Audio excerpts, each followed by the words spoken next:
সূরাতুল আসরের ব্যাপারে আলেমরা বলে থাকেন এটা, যে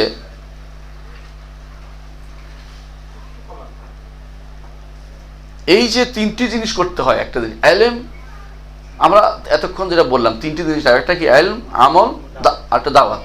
এই তিনটি জিনিস কিন্তু করতে হলে কিন্তু সবর লাগে, লাগে কিনা?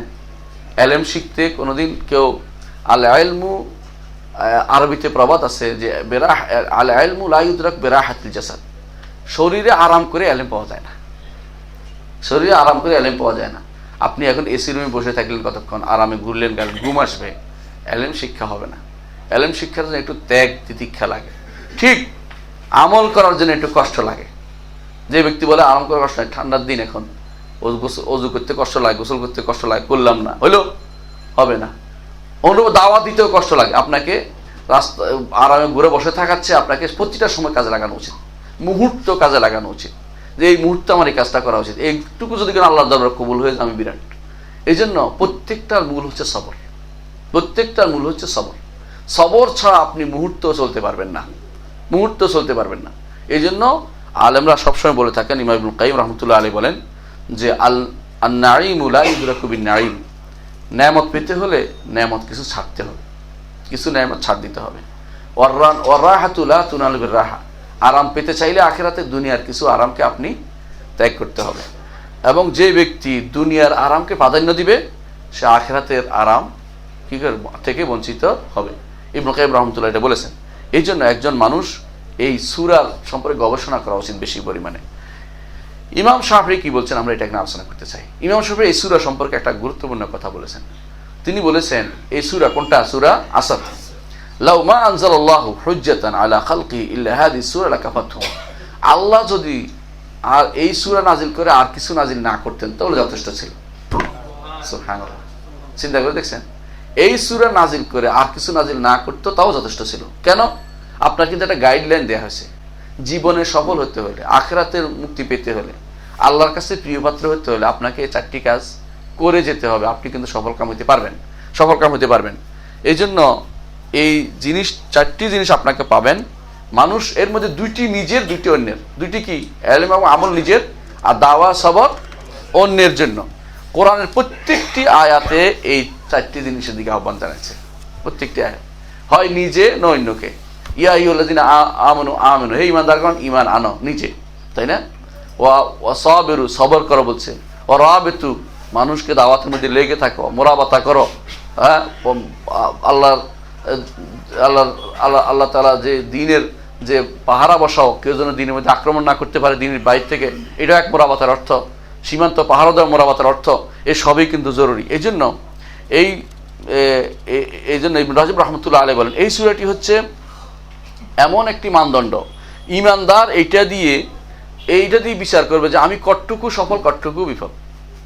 ঈমান আছে আলহামদুলিল্লাহ, একটু আছে, আমল করছি একটু হয়েছে, বাকি দুইটা বাকি আছে, বোঝা গেল যে আমি এখনো পূর্ণতা অর্জন করতে পারি নাই। এটা আমার একটা মানদণ্ড, একটা মিজান, একটা পাল্লা, এটা দিয়ে আমি মাপতে পারবো আমি কতটুকু ভালো, কতটুকু মন্দ। ইমাম বুখারী রাহমাতুল্লাহ আলাইহি কি বলেছেন এটা আমরা এখন বলবো। ইমাম বুখারী বলছেন, ক্বাল আল বুখারী রাহমাহুল্লাহ বাবুন আল ইলমু ক্বাবলা আল কাউলি ওয়াল আমাল।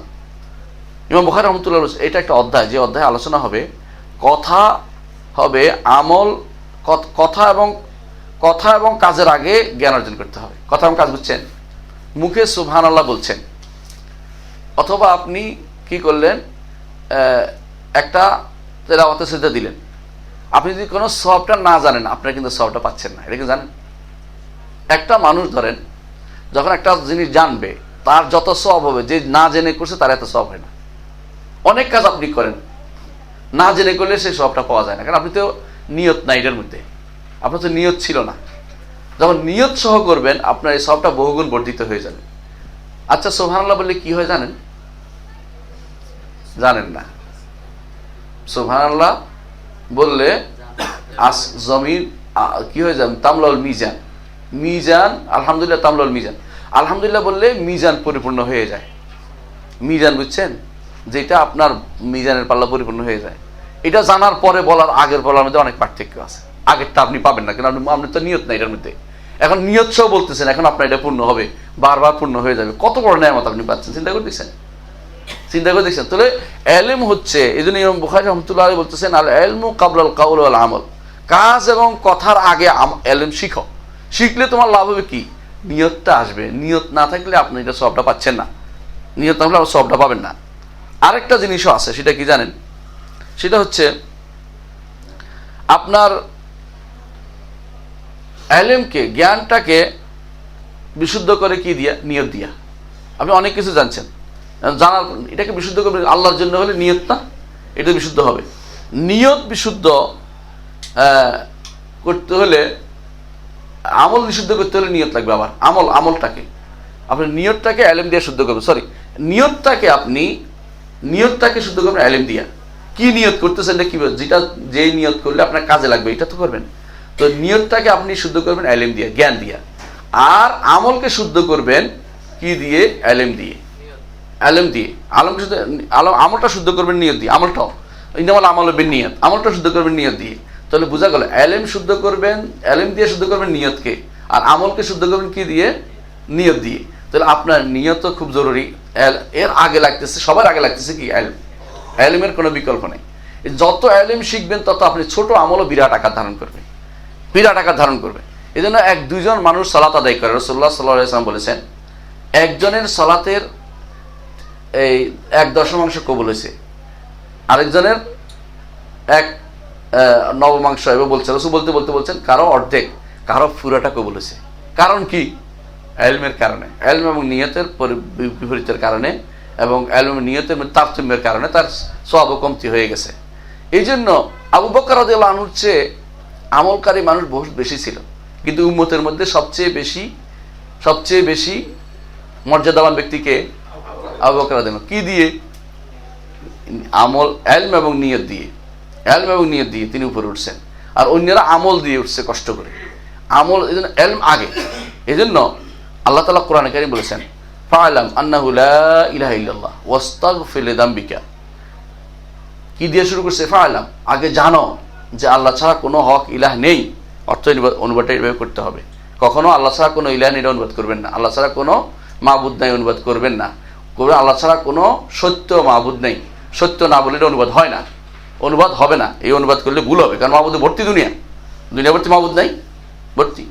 কেউ তো দেখলাম, দুর্ভাগ্যের বিষয়, লা ইলাহা ইল্লাল্লাহ অর্থ করছে আল্লাহ ছাড়া কোনো সার্বভৌমত্বের অধিকারী নেই। কোথায় কি নিয়ে গেল? সার্বভৌমত্ব তো মুলক না, মিল্ক, এটা তো রুবুবিয়তের অংশ। আল্লাহ বলে না লা রব্বা ইল্লাল্লাহ, বলছে কি? বলছে লা ইলাহা ইল্লাল্লাহ। ইলাহ এবং রবের মধ্যে কি পার্থক্য, এটা ইনশাআল্লাহ আমরা সামনে আলোচনা করব। শুধু আজকে এটাই বলবো সংক্ষেপে, যে লা ইলাহা ইল্লাল্লাহ এটা এই জিনিসটাকে জানতে বলা হয়েছে আগে। পারলাম, আগে জানো এটার অর্থটা, অর্থাৎ এটা কি জিনিস তুমি বলতেছ, কি জিনিস তুমি উচ্চারণ করতেছ, কি জিনিসের আমল করবা, এটা আগে জেনে নাও। পারলাম আন্নাহু লা ইলাহা ইল্লাল্লাহ ওয়াস্তাগফির লিযামবিকা, আর আপনার তার গুনাহসমূহের জন্য তওবা করুন, গুনাহের জন্য। এটা আমরা বুঝতে পারলাম এটা, যে একজন মানুষ যদি ঈমান আনে, সে কিন্তু এলমের অধিকারী হয়েছে। সত্যিকার যে এলেম তার দরকার, সেটা অধিকারী হয়েছে। ঈমানের এলেম যদি থাকে সে আলেম, ঈমানের এলেম যদি না থাকে, সে যত কিছু জানুক না কেন সে আলেম হইতে পারে নাই।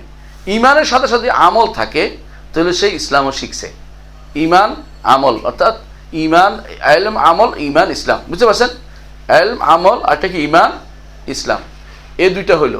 এরপরে যখন নিজে পরিপূর্ণ হলো, অন্যকে দাওয়াত দিতে হবে, অন্যকে দাওয়াত দিয়ে সবর এখতিয়ার করতে হবে। 4টা জিনিস যেই কোনো মানুষের জীবনের জন্য অত্যন্ত গুরুত্বপূর্ণ জিনিস, এটাকে কখনো বাদ দেওয়া যাবে না।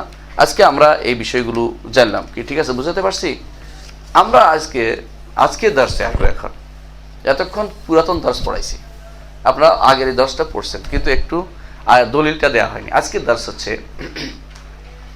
শাইখুল ইসলাম মুহাম্মদ বিন আব্দুল্লাহ রাহিমাহুল্লাহ, তিনি 4টি মূলনীতির কথা বলেছেন। প্রথমে 4টি নীতির কথা বলেছেন, 4টি মাসালার কথা বলেছেন। কি? ঈমান, এলেম, দাওয়াত, সবর। বলছি না? ঈমান, এলেম, দাওয়াত, সবর। ঈমান, আমল, দাওয়াত, সবর, 4টি জিনিস বলেছেন। 4টি জিনিসের পরে তিনি বলছেন যে এটা তো প্রত্যেকটি মানুষ, ঈমানদার কাফের সবাই লাগবে, তাই না? বলছি না? কাফেরও যদি কোনো এটা গ্রহণ করে কি সফল কাম হইতে পারবে। এখন তিনি বলছেন এবারে আমি আরো 3টি নীতির কথা বলবো, যেগুলি ঈমানদারদের লাগবে। ঈমানদার হইতে হলে এই 3টি জিনিস লাগবে। ঈমানদার হইতে হলে 3টি নীতি লাগবে। এই তিনটি নীতিকে সংক্ষেপে বলা হয় রুবুবিয়ত, উলুহিয়ত এবং ওয়ালা এবং বারা। রুবুবিয়ত, উলুহিয়ত এবং ওয়ালা এবং বারা। আসমা সিফাত বলেন না উনি, কারণ হচ্ছে উনি জানেন যে আসমা সিফাত রুবুবিয়তের ভিতরে আসবে। এই জন্য তিনি আলোচনা করেছেন যে তিনটি নীতি অবশ্যই থাকতে হবে যদি কেউ ইমানদার হইতে হয়। ইমানদার পরিচয় করতে হলে ইমানদার আমল বলছেন আগে, ওই ইমানদারের পরিচয়ের জন্য একজন মানুষ ইমানদার হইতে হলে তাকে তিনটি জিনিসের ঘোষণা দিয়ে হইতে হবে। একটা হচ্ছে যে আল্লাহকে যে স্রষ্টা মেনেছি, আল্লাহকে স্রষ্টা মানি না, মানছি, আল্লাহকে স্রষ্টা মেনেছি, মানার পরে তাকে তার যে সমস্ত সৃষ্টি সেগুলো এবং তার আফআল কর্ম সেগুলিকে স্বীকৃতি দিতে হবে। আমরা দুনিয়াতে সবাই কি জানেন, আমরা সবাই হচ্ছে আল্লাহর কর্ম। তো কর্ম না আল্লাহ করছে না, আমাদেরকে সৃষ্টি করছে না, গ্রহ নক্ষত্র এগুলি কি আল্লাহ কর্ম, আল্লাহর সৃষ্টি না? সৃষ্টি কি না? সৃষ্টি তো কর্মই। আপনি এটা বানাইছেন, এটা কর্ম না, আপনার কাজ না? কাজ। যেই জিনিস আলাদা হয়নি এটা আপনার কি? এটা কর্ম না, এটা আপনার কি? আপনার নিজের গুণ। হাত আমার একটা গুণ, এটা কর্ম না, হাত আমি বানাইনি। বুঝতে পারছেন না কথাটা? এটা আমি বানাইছি, আলাদা করেছি, একটা হয়েছে। মাইকে আমি বানাইছি, এটা আলাদা জিনিস। হ্যাঁ, তো আমি যেটা আমার সাথে আছে এটা কি নয়, কোনোদিন কি নয়, কর্ম নয়। আল্লাহ তাআলা যা যা করেন সেগুলো তিনি আলাদা, যেটা করছেন এটা কর্ম, যেটা তার নিজের কাছে আছে সেটা কি? এটা হলো গুণ, এটা গুণ। বুঝতে পারছেন? তো এই জিনিসটা বোঝানোর জন্য তিনি এই তিনটা জিনিস অবতারণা করেন। একটা হচ্ছে প্রথমে তিনি রব কি সেটা আলোচনা করবেন, যে আল্লাহকে রব মানতে হবে, তারপর আল্লাহকে ইলাহ মানতে হবে। এই দুইটা মানার পরে মুশরিকদের থেকে নিজেকে বিমুক্ত ঘোষণা করতে হবে। না হলে একজন মানুষ সবসময় যদি কাফের মুশরিকদের সাথে অবস্থান করে, তাদের সাথে জীবনযাপন করে, কোনো দিন তার মধ্যে আর ইমানি চেতনা খুঁজে পাওয়া যাবে না। তখন তার কাছে মনে হবে যে সবই তো সমান, অসুবিধা কি? তখন বলবে যে হ্যাঁ, সবার উপরে মানুষ সত্য, তাহার উপরে কেহ নেই। হ্যাঁ, অথবা বলবো যে রক্ত তো সবারই সমান। হ্যাঁ, দেখতে তো ভিতরে রক্ত একই রকম, আবার নাপাক হয় কি করে? আল্লাহ তো বলছে ইন্নামাল মুশরিকুনা নাজাসুন, ঈমান মুশরিকরা অপবিত্র। এই অপবিত্র গায়ের অপবিত্র, আপনার গায়ে লাগলে কি গোসল করতে হবে?